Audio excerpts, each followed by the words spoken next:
आंखों में ढेरों सपने और नई नवेली दुल्हन की वो चमक लिए पूजा पहली बार अपने ससुराल की दहलीज पर कदम रखती है। उसे लगा था कि एक नई और खूबसूरत जिंदगी उसका इंतजार कर रही है, लेकिन शादी की पहली ही रात उसके साथ कुछ ऐसा हुआ जिसने उसकी रूह तक को कपा कर रख दिया। एक ऐसा खौफनाक सच जिसकी कल्पना उसने अपने बुरे से बुरे सपने में भी नहीं की थी। पूरी तरह टूट चुकी पूजा हिम्मत जुटाकर अपनी जेठानी कमलेश के पास पहुंची। उसे उम्मीद थी कि शायद वहां उसे कोई सहारा मिलेगा, कोई हमदर्द मिलेगा, पर सांत्वना तो दूर, कमलेश ने बिना कुछ सोचे समझे पूजा के चेहरे पर एक जोरदार थप्पड़ जड़ दिया। पूजा वहीं जमीन पर गिरकर बिलख बिलख कर रोने लगी। लेकिन आखिर एक नई दुल्हन के साथ इतना बड़ा धोखा क्यों हुआ? इस खौफनाक रात की शुरुआत कहां से हुई थी, ये समझने के लिए हमें कहानी के पन्नों को थोड़ा पीछे पलटना होगा। कहानी की असली धुरी है कमलेश, एक जिम्मेदार और सुलझी हुई गृहिणी जो अपने पूरे परिवार को एक धागे में पिरोकर रखती है। उसके भरे पूरे परिवार में पति, एक छोटी बेटी, सास ससुर और एक खामोश सी रहने वाली दादी हैं। लेकिन इस घर में एक और शख्स है, कमलेश का देवर अरुण। कमलेश के लिए अरुण सिर्फ एक देवर नहीं, बल्कि उसके अपने बेटे से भी बढ़कर है। उसने अरुण को अपनी पलकों पर बिठाकर पाला है। वक्त पंख लगाकर उड़ने लगा और देखते ही देखते अरुण अब जवान हो चुका था। अब घर में चर्चा शुरू हुई अरुण के घर बसाने की। पूरा परिवार उसके लिए रिश्ता देखने निकल पड़ता है। यहाँ एंट्री होती है पूजा की। इंग्लिश ऑनर्स में बीए कर चुकी पूजा जितनी खूबसूरत है उतनी ही काबिल भी। जब अरुण का परिवार उसे देखने पहुंचा तो अपनी बातों और आत्मविश्वास से उसने पल भर में सबका दिल जीत लिया। पूजा को देखकर हर किसी के चेहरे पर मुस्कान थी और सबको लगा कि अरुण के लिए इससे बेहतर लड़की और कोई हो ही नहीं सकती। लेकिन किसे पता था कि इसी मुस्कान के पीछे एक ऐसा राज छिपा है जो पूजा की जिंदगी में अंधेरा भर देगा।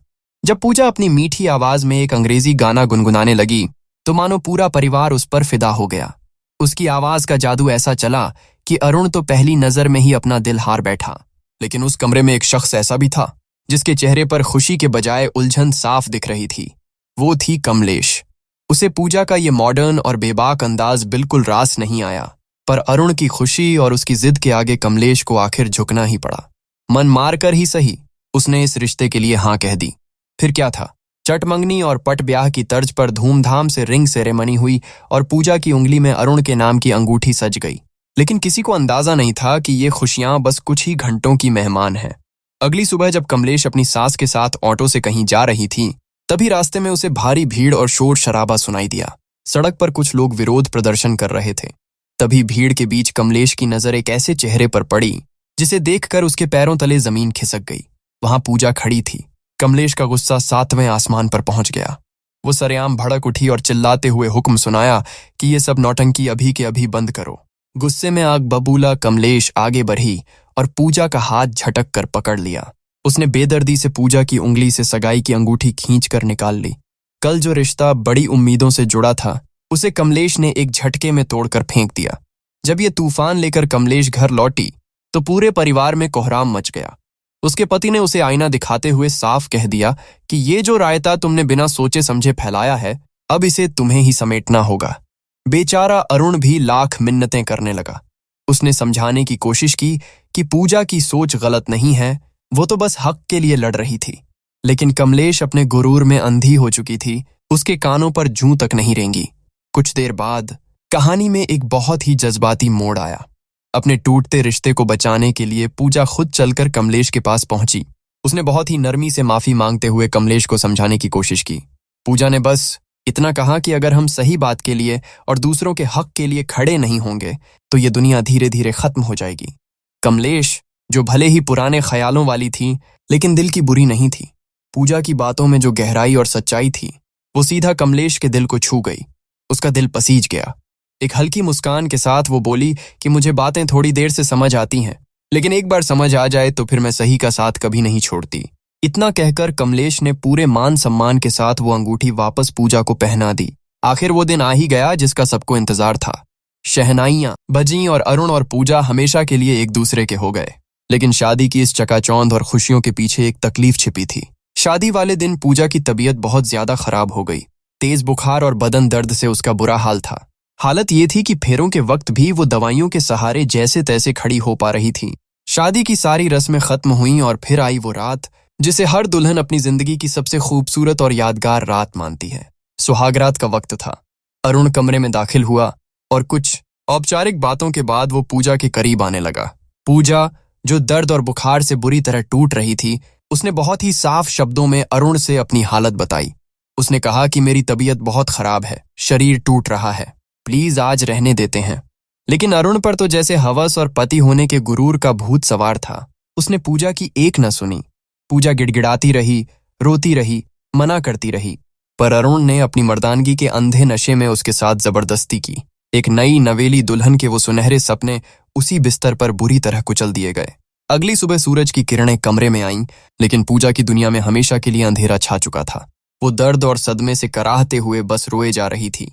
अरुण उसे ऐसे चुप कराने की कोशिश करने लगा मानो कोई बहुत छोटी बात हुई हो। बड़े हक के साथ उसके मुंह से बस एक ही बात निकली, अरे मैं तुम्हारा पति हूं, इतना तो हक बनता है मेरा। पूजा खामोश थी, पर उसकी रूह इस धोखे से कांप उठी थी। उसे समझ आ गया था कि जिस इंसान को उसने अपना हमसफर चुना, वो असल में एक दरिंदा था। अरुण के मुंह से ये बात सुनकर पूजा के अंदर का दर्द एक चीख बनकर फूट पड़ा। वो बिलखते हुए अरुण की आंखों में देखती है और बस इतना कहती है, हक नहीं, तूने मेरा बलात्कार किया है। ये एक शब्द सुनकर अरुण के जैसे होश उड़ गए, लेकिन अपनी इस घिनौनी हरकत पर शर्मिंदा होने के बजाय उसकी झूठी मर्दानगी को चोट पहुंच गई। वो गुस्से से अकबबूला हो उठा। उसने चिल्लाते हुए पूजा से कहा कि अगर तुझे लगता है कि मैंने कुछ गलत किया है तो जा बाहर निकल और चिल्ला चिल्ला कर सबको बता दे। इतना कहकर उसने बड़ी निर्दयता से पूजा को कमरे से बाहर धकेल दिया। रोती और कांपती हुई पूजा जैसे ही आंगन में आई, उसकी नजर सामने खड़ी कमलेश पर पड़ी। कमलेश वहां पड़ोस की कुछ औरतों से बातें कर रही थीं। तभी पूजा के कानों में कमलेश की एक बात पड़ी। वो कह रही थी कि औरतें किसी बम के फटने से उतना नहीं डरती जितना अपनी इज्जत का तमाशा बनने से डरती है। कमलेश की ये एक बात पूजा के सीने में किसी जहरीले तीर की तरह जा चुभी। उसे पल भर में समझ आ गया कि वो किस समाज और किस परिवार के बीच खड़ी है। उसे एहसास हुआ कि अगर आज उसने मुंह खोला तो उसे इंसाफ नहीं मिलेगा, बल्कि इसी घर में उसकी इज्जत की सरेआम धज्जियां उड़ा दी जाएंगी। समाज का डर और बदनामी का खौफ। आखिर में एक जीती जागती और हक के लिए लड़ने वाली लड़की हार गई। वो अपने आंसू पीकर खामोशी से वापस उसी घुटन भरे कमरे में लौट गई। उसके मासूम दिल में अब भी कहीं न कहीं एक छोटी सी उम्मीद बची थी। उसे लगा था कि शायद अकेले में अरुण को अपनी हैवानियत का एहसास हुआ होगा। उसे लगा कि अरुण अपनी गलती मानेगा और उससे माफी मांगेगा। लेकिन कमरे के अंदर का नजारा देख पूजा के पैरों तले बची कुची जमीन भी खिसक गई। पूजा पहले से ही असहनीय दर्द में थी, लेकिन अरुण के सिर पर सवार हवस कम नहीं हुई। उसने अपनी दरिंदगी को प्यार का नाम दिया और एक बार फिर पूजा के साथ जबरदस्ती की। पूजा अब अंदर तक टूट चुकी थी। उसे समझ आ गया कि जिस रिश्ते को दुनिया पति पत्नी का प्यार कहती है, वो उसके लिए सिर्फ एक सजा बन गया था। एक ऐसा बंधन जहां उसकी मर्जी का कोई मोल नहीं था। अगली सुबह कमलेश की नजर छत की मुंडेर पर गुमसुम खड़ी पूजा पर पड़ी। पूजा की आंखों में छाई वो वीरानी और उसका खामोश चेहरा देखकर कमलेश का दिल धक से रह गया। कमलेश ने लाख कोशिश की, पर पूजा ने रात का वो खौफनाक सच किसी को नहीं बताया। कमलेश समझ गई कि कुछ तो बहुत गलत हुआ है, इसलिए बिना ज्यादा सवाल किए वो पूजा को उसके मायके छोड़ आई। मायके पहुंचकर पूजा को लगा कि शायद दुनिया में एक माँ ही है जो अपनी बेटी का दर्द समझ पाएगी। उसने अकेले में अपनी माँ को बीती रात की सारी सच्चाई और अरुण की हैवानियत के बारे में बता दिया। लेकिन उसे क्या पता था कि उसकी अपनी माँ का जवाब अरुण की दरिंदगी से भी ज्यादा खौफनाक होगा। माँ ने उसे सीने से लगाने के बजाय उल्टा समझाना शुरू कर दिया। उसने बड़े आराम से कह दिया कि पति पत्नी के बीच ये सब तो आम बात है। अब शादी की है तो ये सब तो निभाना ही पड़ेगा। इसमें ना कहने जैसी क्या बात थी।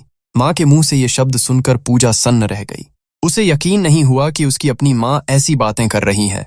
रही सही कसर माँ ने इमोशनल ब्लैकमेल करके पूरी कर दी। घर की गरीबी का वास्ता देते हुए माँ ने पूजा को तुरंत ससुराल लौटने का हुक्म दे दिया। यहाँ तक कि उसने धमकी दे डाली कि अगर पूजा वापस नहीं गई तो वो अपनी नस काट कर जान दे देगी। अपनों से मिले इस धोखे के बाद बेचारी पूजा के पास कोई रास्ता नहीं बचा था। वो एक जिंदा लाश की तरह वापस कमलेश के साथ ऑटो में बैठ गई। सफर के दौरान एक जगह वॉशरूम जाने के बहाने पूजा ऑटो से उतरी। ये उसकी जिंदगी का सबसे बड़ा और आखिरी फैसला था। उसने फिर कभी पीछे मुड़कर नहीं देखा और वहां से चुपचाप भाग निकली। कमलेश ने उसे पागलों की तरह हर जगह ढूंढा, हर गली छानी, लेकिन पूजा का कोई सुराग नहीं मिला। घर पहुंचकर जब कमलेश ने पूजा के गायब होने की खबर दी तो पूरे परिवार में हड़कंप मच गया। सबने पूजा को तलाशने की कोशिश की, उसे हर जगह ढूंढा गया, लेकिन वो जैसे हवा में गायब हो चुकी थी। किसी को अंदाजा नहीं था कि वो कहाँ गई और अब उसके साथ क्या होने वाला था। हार मानकर कमलेश ने आखिर में पूजा की सहेली सोना को फोन घुमाया, जो एक एनजीओ में काम करती थी। सोना ने कहा कि उसे पूजा के बारे में फिलहाल तो कुछ नहीं पता, लेकिन वो उसे ढूंढने में जान लगा देगी। आखिरकार सोना की मेहनत रंग लाई। पूजा उसे एक सुनसान पार्क के कोने में बैठी मिल गई। वो किसी डरी सहमी बच्ची की तरह खुद को समेटे हुए गुमसुम बैठी थी। कमलेश जैसे ही वहां पहुंची, पूजा ने अपनी सारी हिम्मत बटोरी और उस खौफनाक रात की पूरी दरिंदगी कमलेश के सामने उगल दी। लेकिन सालों से अरुण को अपने बेटे की तरह पालने वाली कमलेश का अंधा विश्वास उस कड़वे सच पर भारी पड़ गया। सच सुनने के बजाय कमलेश का गुरूर जाग उठा और उसने गुस्से में आकर पूजा के गाल पर एक जोरदार थप्पड़ जड़ दिया। वो पूजा पर बुरी तरह चिल्लाई और उसे लगभग घसीटते हुए वापस उस कैद खाने यानी अपने घर ले आई।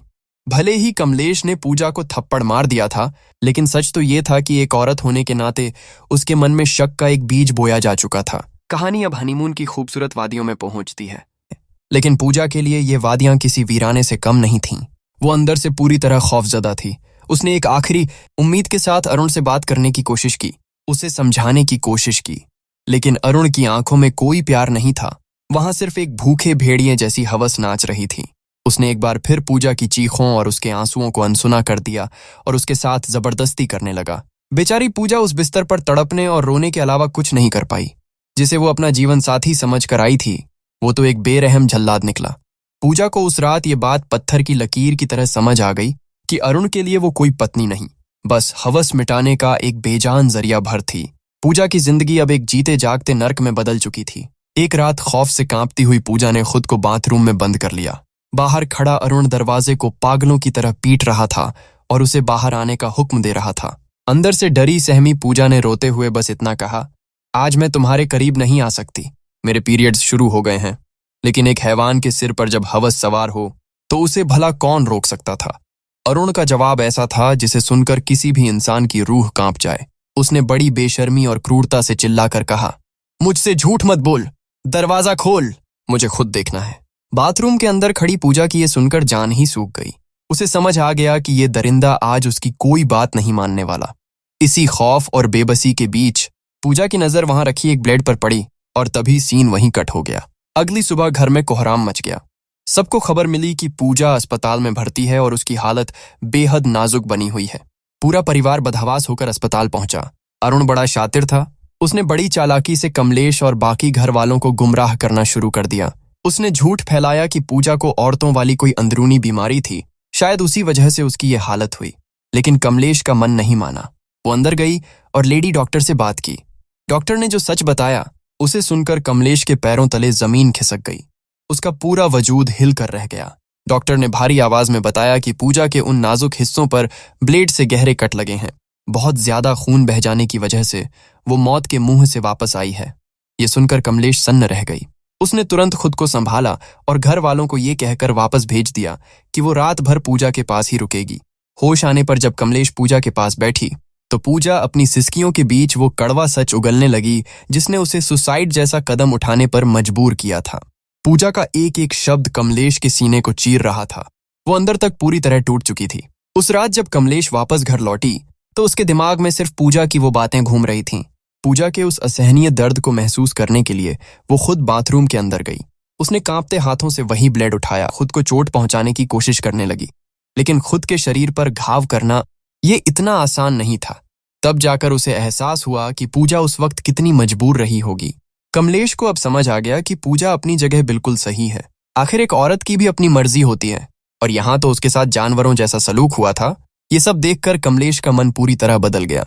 वो तुरंत पूजा के पास पहुंची और उसका हाथ थाम कर कहा, तुम सही कह रही हो पूजा, गलती अरुण की ही है। उसने वादा किया कि वो अरुण को उसके किए की सजा दिलाकर रहेगी। घर में पहली बार किसी ने पूजा का साथ दिया था, जिसे सुनकर उसकी आंखों में एक उम्मीद सी जागी। तभी सीन शिफ्ट होता है और हम अरुण को देखते हैं। वो अस्पताल पहुंचकर डॉक्टर से पूजा के बारे में पूछने लगा।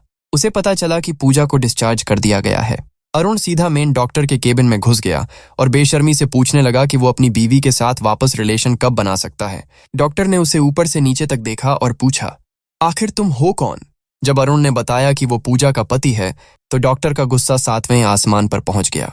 डॉक्टर चिल्लाते हुए बोली, किस तरह के मर्द हो तुम उसे इस हाल में पहुंचाने वाले तुम ही हो और तुम्हें अब भी सिर्फ अपनी पड़ी है। डॉक्टर की बातें सुनकर अरुण के पैरों तले जमीन खिसक गई। वो जैसे सुन्न सा हो गया। अगले ही पल डॉक्टर के गार्ड्स ने उसे धक्का मारते हुए केबिन से बाहर निकाल दिया। डॉक्टर ने सख्त हिदायत दे दी कि ये आदमी दोबारा यहां नजर नहीं आना चाहिए। दूसरी तरफ घर पर कमलेश अब पूजा की हिम्मत बन रही थी। उसने पूजा को सलाह दी कि ये सारी बात शिव कुमार को बतानी चाहिए। वो गांव के एक ऐसे इंसान थे जिन्होंने आज तक कभी गलत फैसला नहीं लिया। कमलेश को यकीन था कि इस बार भी वो इंसाफ ही करेंगे। तभी अरुण, जो डॉक्टर की झाड़ सुनकर बौखलाया हुआ था, सीधा पूजा के पास जाने लगा। लेकिन उसने देखा कि घर में मुंह दिखाई की रस्म चल रही है, जहां किसी भी मर्द का जाना मना था। अरुण अंदर नहीं जा पाया और दरवाजे पर खड़े होकर ही गुस्से में पूजा को आवाजें देने लगा। अरुण की आवाज सुनते ही कमलेश बाहर आई और सीधा उसके सामने खड़ी हो गई। उसने साफ कह दिया कि अरुण ने पूजा के साथ बहुत गलत किया है और अब उसे इसकी सजा भुगतनी होगी, यहां तक कि उसे जेल भी जाना पड़ सकता है। लेकिन अरुण के चेहरे पर शिकन तक नहीं थी। वो बड़े बेझिझक अंदाज में बोला, भाभी, मैंने कुछ गलत नहीं किया। पूजा मेरी पत्नी है और मेरा उस पर पूरा हक है। अरुण की बातों से साफ था कि उसे अपनी हरकत पर कोई पछतावा नहीं था। उसके लिए ये सब एक मामूली बात थी। अगले ही सीन में कमलेश ये सारा मामला लेकर शिव कुमार के पास पहुंची। उसने साफ साफ बताया कि अरुण ने पूजा के साथ जबरदस्ती की है। शुरुआत में तो शिव कुमार को भी अरुण की कोई बड़ी गलती नजर नहीं आई, लेकिन जब मामला बढ़ने लगा तो उन्होंने अरुण को बुलाकर पूजा से माफी मांगने को कहा। अपने बाबूजी के हुक्म पर अरुण ने सर झुकाया और पूजा को एक सॉरी बोल दिया। घर वालों को लगा कि बात यहीं खत्म हो गई, मगर पूजा को यह सब मंजूर नहीं था। उसने जो दर्द सहा था, क्या उसकी कीमत सिर्फ एक शब्द थी? पूजा के लिए यह माफी काफी नहीं थी। वो अरुण को कानूनी सजा दिलवाना चाहती थी। थोड़ी देर बाद कमलेश अकेले में फिर से शिव कुमार के पास गई। उसने दोबारा याद दिलाया कि जो हुआ वो गलत था। शिव कुमार चिढ़कर बोले, उसने माफी मांग ली है, अब बात को यहीं खत्म करो। लेकिन कमलेश हार मानने वालों में से नहीं थी। उसने साफ कह दिया कि अरुण को जेल भिजवाना ही होगा। ये सुनते ही शिव कुमार भड़क उठे। उन्होंने चिल्लाकर कहा कि आज तक इस घर की चौखट पर पुलिस ने कदम नहीं रखा और न ही कभी रखेगी। वो अपने बेटे को जेल कभी नहीं भेजेंगे। कमलेश ने भी ठान लिया था। उसने दो टूक कह दिया कि अगर बाबूजी कुछ नहीं करेंगे तो वो खुद उसे सजा दिलवाएगी। शिव कुमार का गुस्सा 7वें आसमान पर पहुंच गया। उन्होंने ऊंची आवाज में कहा, अगर तुम हमारे ही खिलाफ जा रही हो तो अभी इसी वक्त इस घर से निकल जाओ। उनका साफ कहना था कि घर में रहकर घर वालों के खिलाफ बगावत बर्दाश्त नहीं की जाएगी। और फिर अगले ही दिन दोनों बहुओं को एक रिक्शे में बिठाकर घर से बाहर निकाल दिया गया। बहुओं के घर से निकलते ही विनय अपने बाबूजी के पास पहुंचा। उसके चेहरे पर चिंता थी। उसने पूछा, बाबूजी, आप ये सब क्या कर रहे हो? शिव कुमार ने बड़े इत्मीनान से जवाब दिया कि फिक्र मत करो, वो अभी नादान है। थोड़ी देर बाहर की ठोकरें खाएंगी तो अपने आप पैर पकड़ते हुए इसी घर में वापस लौट आएंगी। लेकिन तभी कुछ ऐसा हुआ जिसकी शिव कुमार को उम्मीद नहीं थी। कमलेश अचानक वापस आई और उसने बाबूजी के पैर छुए। शिव कुमार के चेहरे पर एक मुस्कान आ गई। उन्हें लगा कि कमलेश को अपनी गलती का एहसास हो गया और वो माफी मांगने आई है, मगर उनका ये वहम अगले ही पल टूट गया। कमलेश माफी मांगने नहीं, बल्कि आखिरी बार आशीर्वाद लेने आई थी। आशीर्वाद लेकर वो मुड़ी और पूजा को साथ लेकर वहां से हमेशा के लिए चली गई। यहां से दोनों सीधा कमलेश के नाना के पास पहुंची और उन्हें पूरी आपबीती सुनाई। सब सुनने के बाद नाना ने एक कड़वी सच्चाई बताई। उन्होंने कहा कि मैरिटल रेप जैसा कोई कानून फिलहाल नहीं है, इसलिए उस बिना पर केस करना मुश्किल होगा। तभी नाना ने एक रास्ता निकाला। उन्होंने कहा कि समाज को सबक सिखाने के लिए हम उन पर दहेज का केस कर सकते हैं। ये केस इतना भारी होता है कि लोग महीनों जेल में सड़ते रहते हैं। लेकिन इसमें एक पेंच था। दहेज के केस में सिर्फ अरुण नहीं, बल्कि पूरा परिवार जेल जाता। कमलेश ये सुनकर ठिठक गई। उसका मानना था कि गलती सिर्फ अरुण की है तो सजा बाकी घर वालों को क्यों मिले। उसने नाना को साफ मना कर दिया। लेकिन तभी पूजा बोल पड़ी। उसने कहा कि जो लोग गलत का साथ देते हैं वो भी बराबर के गुनहगार होते हैं। आखिरकार केस की फाइल तैयार की गई। नाना ने पूजा से साइन करने को कहा, लेकिन तभी कमलेश ने वो फाइल झपट ली और उसे आग के हवाले कर दिया। अपनी आखिरी उम्मीद को जलता देख पूजा फूट फूट कर रोने लगी। लेकिन कहानी में अभी एक ट्विस्ट बाकी था। नाना ने मुस्कुराते हुए पूजा को संभाला और बताया कि फिक्र मत करो, ये तो बस कागज था। असली केस तो मैं पहले ही ऑनलाइन फाइल कर चुका हूँ। सीन बदलता है और हम शिव कुमार की फैमिली को देखते हैं। पुलिस आई और पूरे परिवार को घसीटते हुए गाड़ी में बिठाकर ले जाने लगी। लेकिन तभी पता चला कि रास्ते में ही उनकी बेल हो गई है। दरअसल वो लोग पहले से ही सतर्क थे और उन्हें अंदाजा था कि लड़कियां दहेज का केस कर सकती हैं। दरअसल शिव कुमार भी कोई कच्चा खिलाड़ी नहीं था। उसे पहले ही भनक लग गई थी कि ये लड़कियां दहेज का केस कर सकती हैं। इसलिए उसने पुलिस के पास पहले से ही अपने बचाव के पुख्ता इंतजाम कर रखे थे। अगले ही सीन में शिव कुमार अपने दोनों बेटों को साथ लेकर सीधा पूजा के पिता के पास पहुंचा। वहां पहुंचते ही उसने सबको बाहर भेज दिया और कहा कि उसे अकेले में बात करनी है। बंद कमरे में उसने पूजा की हरकतों का ऐसा नमक मिर्च लगाकर जिक्र किया कि उसके पिता परेशान हो गए। शिव कुमार ने साफ कह दिया कि अपनी बेटी को समझाओ और उसे वापस बुलाकर सबसे माफी मंगवाओ। पूजा के पिता बेबस थे। उन्हें समझ नहीं आ रहा था कि वो अपनी बेटी को उस नरक में वापस कैसे भेजें। लेकिन शिव कुमार तो अपनी चाल चल चुका था। उसने चालाकी से एक गिलास पानी में नींद की गोलियां मिलाईं और उन्हें पिला दी। यही नहीं, उसने पहले से ही हॉस्पिटल में एक कमरा भी बुक करवा रखा था ताकि सब कुछ एक सोची समझी साजिश की तरह लगे। थोड़ी ही देर बाद पूजा के पास फोन पहुंचा कि उसके पिता की तबीयत बिगड़ गई है और वो अस्पताल में भर्ती हैं। ये सुनते ही पूजा और कमलेश के पैरों तले जमीन खिसक गई। वो दोनों भागती हुई हॉस्पिटल पहुंची। वहां बिस्तर पर लेटे पूजा के पिता ने कमजोर आवाज में उससे कहा, बेटा, तुम्हें अपने ससुराल लौट जाना चाहिए। तुम आखिर कब तक हमें इस तरह तनाव में रखोगी? पूजा का दिल बैठ गया।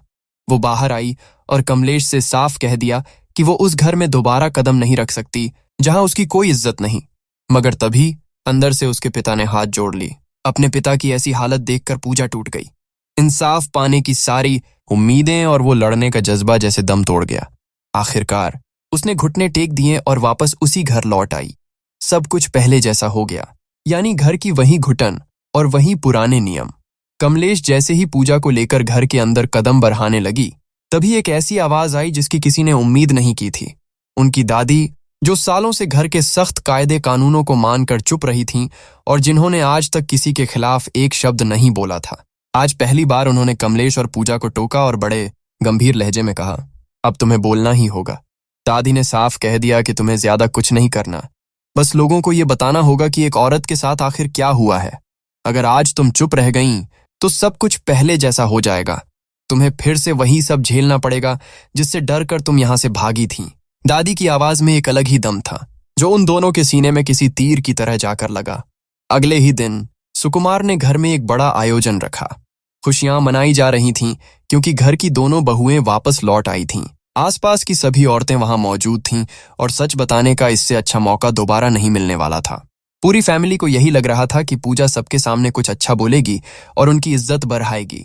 लेकिन तभी पूजा खड़ी हुई और उसकी एक बात ने सन्नाटा पसार दिया। उसने सबके सामने कहा कि अरुण ने उसके साथ जबरदस्ती की है। एक बार नहीं बल्कि बार बार उसकी मर्जी के बिना उसे छुआ गया। पूजा ने साफ शब्दों में कह दिया कि अरुण ने उसका रेप किया है। ये सुनते ही सुकुमार अपनी जगह से खड़ा हो गया।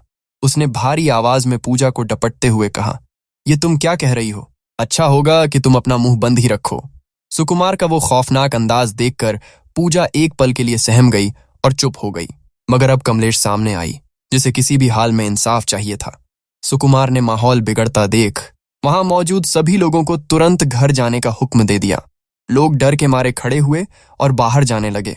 लेकिन तभी कमलेश की आवाज गूंजी और उसने सबको रोक लिया। कमलेश ने चिल्लाकर कहा कि हमें इन मर्दों के खिलाफ आवाज उठानी ही होगी, वरना हम हमेशा इनकी गुलाम बनकर रह जाएंगी। उसने लोगों को झकझोरते हुए पूछा, हमारी तो उम्र कट गई, लेकिन कभी अपनी बेटियों के बारे में सोचा? अगर आज हमने अपनी आवाज बुलंद नहीं की तो हमारी बेटियां भी पूजा जैसी ही जिंदगी काटेंगी। उसने आगे कहा कि पूजा ने तो फिर भी हिम्मत दिखा दी, लेकिन क्या आने वाले कल में हमारी बेटियां बोल पाएंगी? कभी नहीं। अगर यही हाल रहा तो आने वाली पीढ़ियां सिर्फ मर्दों की कठपुतली बनकर रह जाएंगी। कमलेश की ये बातें सुनकर वहां मौजूद हर इंसान दंग रह गया। तभी अपनी हार होती देख अरुण आगे बढ़ा और पूजा को घसीटते हुए अंदर ले जाने की कोशिश करने लगा। अरुण ने पूजा का हाथ पकड़कर उसे जबरदस्ती अंदर ले जाने की कोशिश की, लेकिन पूजा अब बदल चुकी थी। उसने सबके सामने उसका हाथ झटक दिया और साथ जाने से साफ मना कर दिया। ये अपमान अरुण से बर्दाश्त नहीं हुआ। उसने गुस्से में पूजा पर हाथ उठाना चाहा, लेकिन तभी कमलेश ने बीच में आकर उसका हाथ हवा में ही दबोच लिया। कमलेश की आंखों में एक अलग ही आग थी। उसने साफ कह दिया कि अब इसका फैसला पुलिस या कोर्ट नहीं, बल्कि ये परिवार खुद करेगा। उसने अरुण को हुक्म दिया कि उसे सबके सामने पूजा के पैर छूकर माफी मांगनी होगी। इतना ही नहीं, कमलेश ने उससे सारे रिश्ते तोड़ते हुए कहा कि आज के बाद तेरा घर की किसी भी औरत से कोई वास्ता नहीं है। यहां तक कि जब पिंकी की शादी होगी तो तू उसकी डोली को कंधा तक नहीं देगा। वहां खड़ी हर औरत और हर शख्स कमलेश की बात से सहमत था। अब अरुण बिल्कुल अकेला पड़ चुका था। उसके बाप के अलावा कोई उसके साथ खड़ा नहीं था। सबके सामने हुई इस बेइज्जती ने अरुण के घमंड को चकनाचूर कर दिया। उसे पहली बार अपनी गलती का एहसास हुआ और वो धीरे से झुका और पूजा के पैर छूकर माफी मांगने लगा। मगर पूजा ने तुरंत अपने पैर पीछे खींच लिया। उसने तंज कसते हुए कहा, तुम्हारे एक सॉरी बोलने से मेरे शरीर और आत्मा पर लगे जख्म नहीं भरेंगे। उसने सबकी तरफ देखते हुए कहा कि आज ये डर के मारे माफी मांग रहा है, लेकिन इसकी क्या गारंटी है कि ये दोबारा वही दरिंदगी नहीं करेगा। पूजा उसे अच्छी तरह पहचान चुकी थी। उसने आगे कहा कि ये हमारे देश की बदकिस्मती है कि मैरिटल रेप पर अभी तक कोई सख्त कानून नहीं बना, वरना आज अरुण यहाँ नहीं बल्कि सलाखों के पीछे सड़ रहा होता। पूजा ने उसे चेतावनी दी कि आज नहीं तो कल ये कानून जरूर बनेगा, और जिस दिन ये लागू हुआ वो अपना पहला केस अरुण पर ही करेगी। पूरे आंगन में सन्नाटा पसर गया था। किसी की इतनी हिम्मत नहीं हुई कि पूजा और कमलेश के खिलाफ एक शब्द भी बोल सके। शिव कुमार, जिसने बरसों से समाज में अपनी झूठी शान और परंपरा को बचाकर रखा था, आज पहली बार भरी पंचायत में तमाशा बनकर रह गया। वो चाहकर भी कुछ नहीं कर पाया। अपनी बात पूरी कर पूजा ने अपना सिर उठाया और हमेशा के लिए उस घर की दहलीज पार कर गई। इसी के साथ ये कहानी यहीं खत्म होती है। दोस्तों, उम्मीद करता हूं कि आपको ये कहानी पसंद आई होगी। अगर इस कहानी ने आपके दिल को छुआ है तो वीडियो को लाइक और चैनल को सब्सक्राइब जरूर कर देना। मिलते हैं आपसे ऐसी ही किसी और अमेजिंग कहानी के साथ। तब तक के लिए अपना ख्याल रखें। Bye bye.